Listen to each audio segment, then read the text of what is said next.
ਸਤਿ ਸ਼੍ਰੀ ਅਕਾਲ ਦੋਸਤੋ, ਮੈਂ ਹਾਂ ਗੁਰਮੀਤ ਸਿੰਘ ਯਾਤਰਾ ਵਾਲਾ ਤੇ ਮੈਂ ਲਹਿੰਦੇ ਪੰਜਾਬ ਤੋਂ ਬੋਲਦਾ। ਅੱਜ ਅਸੀਂ ਆਏ ਹਾਂ ਫੈਸਲਾਬਾਦ ਯਾਨੀ ਲਾਇਲਪੁਰ ਦੇ ਵਿੱਚ ਇੱਕ ਪਲਾਜ਼ਾ RCG ਹੈ ਉੱਥੇ, ਔਰ RCG ਦੇ ਚੌਥੇ ਫਲੋਰ ਤੇ ਜਿੱਥੇ ਫੂਡ ਕੋਰਟ ਹੈ। ਤੁਸੀਂ ਸੋਚ ਰਹੇ ਹੋਵੋਗੇ ਕਿ ਫੂਡ ਕੋਰਟ ਕਿਉਂ ਆਏ ਨੇ ਤੇ ਸਾਨੂੰ ਯਾਤਰਾ ਕਿਉਂ ਕਰਾ ਰਹੇ ਨੇ। ਭਾਈ ਅੱਜ ਇੱਥੇ ਸਾਡੇ ਲਾਇਲਪੁਰ ਨਹੀਂ, ਪੰਜਾਬ ਨਹੀਂ ਬਲਕਿ ਦੁਨੀਆ ਦਾ ਇੱਕ ਬੜਾ ਵੱਡਾ ਲੈਜੈਂਡ ਜਿਹਨੂੰ ਭਗਤ ਸਿੰਘ ਦੇ ਨਾਂ ਦੇ ਨਾਲ ਜਾਣਿਆ ਜਾਂਦਾ, ਉਹਦੀ ਸਾਲਗਿਰਾ ਦਾ ਪ੍ਰੋਗਰਾਮ ਹੈ। ਸੋ ਆਓ ਚੱਲੀਏ ਇਸ ਸਾਲਗਿਰਾ ਦੇ ਵਿੱਚ ਕੀ ਹੋਣ ਜਾ ਰਿਹਾ ਦੇਖਦੇ ਹਾਂ।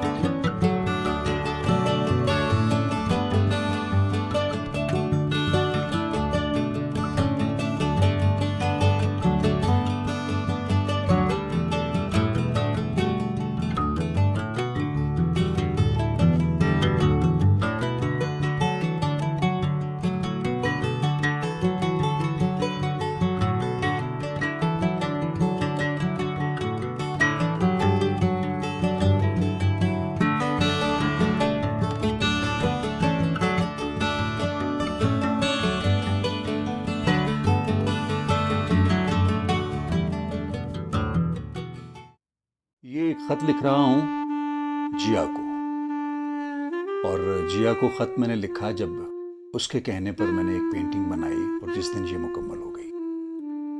आप भी सुनिए ये खत। जिया, लो हो गई मुकम्मल ये पेंटिंग। तुम्ही ने कहा था ना कि भगत सिंह की कहानी को पेंट करो। तुम्ही ने कहा था ना कि वो एक हीरो भी है और एक लेजेंड भी। तो फिर लो इसे देखो,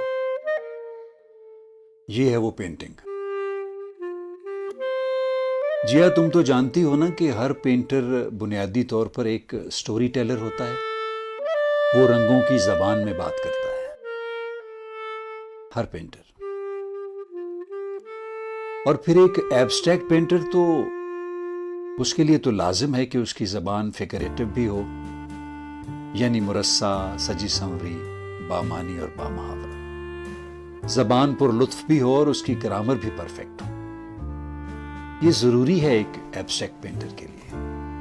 मैं मगर क्या, मेरा ये काम क्या, लेकिन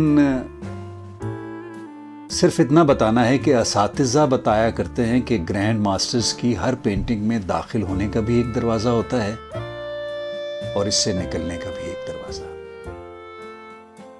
यहां ऐसा ही कुछ करने की जसारत की है मुझ तालिब इल्म ने। इसे देखो, भले बाएं से दाखिल होकर दाएं निकल जाओ या दाएं से बाएं। ये भगत सिंह की तस्वीर है, इसे देखो।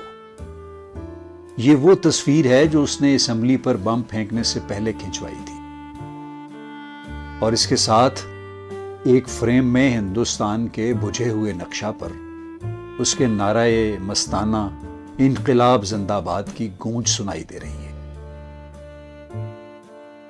थिक टेक्सचर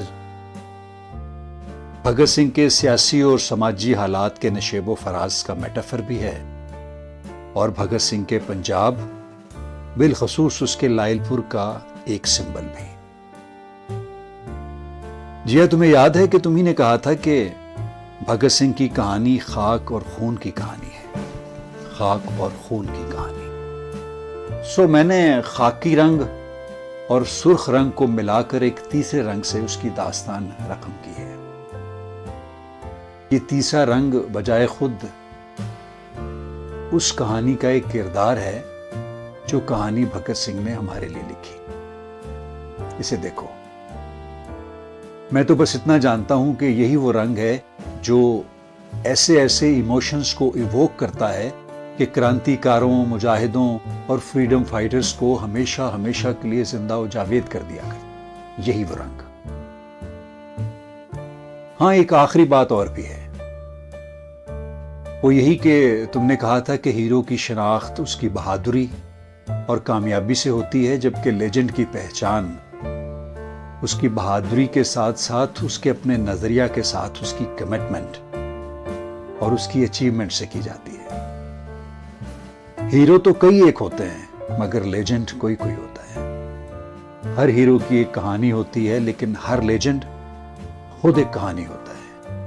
हर लेजेंड खुद एक कहानी होती है। जिया, ये तस्वीर सरदार भगत सिंह शहीद तक पहुंचा दो प्लीज। उसे मेरा ये खत भी पहुंचा दो जो मैंने उसके लिए लिखा है। अदनान बेग, 16 सितंबर 2024, RCG, फैसलाबाद। सरदार भगत सिंह शहीद के नाम एक खत, फैसलाबाद, 20 सितंबर 2024। माय डियर भगत, कैसे हो और कैसा जा रहा है तुम्हारा किताबें पढ़ने का शौक? कैसे हैं सुखदेव और राजगुरु, आज़ाद साहब और बाकी सब जानिसारा ने हिंदुस्तान? कैसे हैं सब आजकल? तुम तो खैर अच्छे ही होगे और वहाँ भी क्लासलेस मुआशरे और स्टेटलेस सोसाइटी के पुरजोश प्रचारक हो गए है ना? सिंह साहब, तुम्हारे उस ब्रिटिश राज, उस जालिमाना साम्राज्य सरकार में एक अखबार ही हुआ करता था, खबरों का जरिया, या फिर टेलीग्राम, या लोग खतूत लिखते थे एक दूसरे को और वहीं मोहब्बत करने वाले एक दूसरे को अपने खतों में अपनी खुशबुएं पोस्ट किया करते थे। और तुम्हारी तो महबूबा भी आज़ादी थी और आज़ादी की ख्वाहिश और ख्वाहिश लाजवाल। हमारी इस लज्जतों भरी दुनिया में मोबाइल एक शानदार सहूलत है। बस एक ट्रुन की आवाज़ आती है तो हम इसे देखने और सुनने लगते हैं, इसे भी और इससे आने वाली खबरों को भी। इससे वो खबरें भी आती हैं जो हुकूमतें हमें सुनाती हैं और वो खबरें भी जो रियासतें और रियासती इदारे बनाते हैं। दूध में पानी मिला दिया जाता है, अब कौन है जो दूध को पानी से अलग करे? बस एक हड़बोंग है, बस मची हुई है हर तरफ।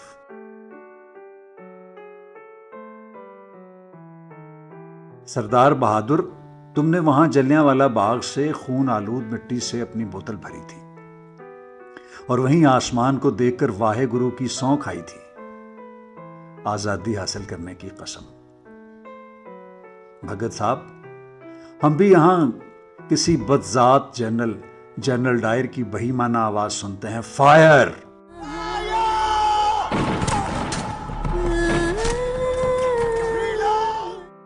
सुनी ये आवाजें और सुनी उस कमबख्त की आवाज और उसके बाद सुनी उन निहत्ते बच्चों, बूढ़ों, मर्दों और औरतों की चीखों पुकार, उनके गिरते हुए लाशों की आवाजें सुनी तुमने? हम भी सुनते हैं हर रोज, हम भी सुनते हैं ऐसी ही आवाजें हर रोज। हम भी सुनते हैं हर रोज बिस्मिल और अशफाकुल्लाह खान की आवाजें, उन देशभक्तों की ये आवाजें कि सरफरोशी की तमन्ना अब हमारे दिल में है, सरफरोशी की तमन्ना अब हमारे दिल में है। भगत, मेरे दोस्त, तुम्हारे इस लाइलपुर के एक नौजवान से मैंने एक दिन पूछा था कि शहजाद, क्या तुम जानते हो कि भगत सिंह कौन है? वो चुप रहा था। मैंने उससे मजीद कहा था कि वही भगत जो एक फ्रीडम फाइटर है। मैंने कहा था वही भगत जो कहा करता था कि दुनिया में कोई भी शख्स इनकलाबी पैदा नहीं होता, ये तो उसके हालात, उसके दिन रात होते हैं जो उसको इनकलाबी बना दिया करते हैं। वही भगत जो इस धज से फांसी घाट तक गया कि उसकी शान आज तक जिंदा और सलामत है, उसकी तरह। मैंने उसे कहा वही भगत जो चेंज कहा करता था, change of social and economic institutions. छोड़ो भाई भगत, रहने दो इन सोशल मीडिया जनरेशन के नौनिहालान को, रहने दो इस नस्ल को। ये तो बस हाय ड्यूड, हाय बेबी कहती है, वेब का सुरूर लेती है, मस्त माहौल में जीती है। ये बेचारे भी क्या करें कि इनके जज खुद भी जाली और उनकी डिग्रियां भी। आओ भगत, इस फंदे के सामने आओ। फांसी का ये फंदा जो हमेशा हमेशा के लिए जिंदा और जावेद कर गया तुम्हें भी और आजादी की ख्वाहिश करने वाले हर देशभक्त को। आओ इस फंदे के सामने आओ, आओ हमारे सामने आओ। देखो ये सब यहां तुम्हारा बर्थडे मनाने के लिए आए हैं। हमारे सामने भी इनकलाब जिंदाबाद का नारा बुलंद करो। तुम इनकलाब कहोगे, हम सब मिलकर जिंदाबाद कहेंगे। भगत सिंह, आज तुम्हारी बर्थडे है, सामने आओ। अदनान बेग, RCG, फैसलाबाद।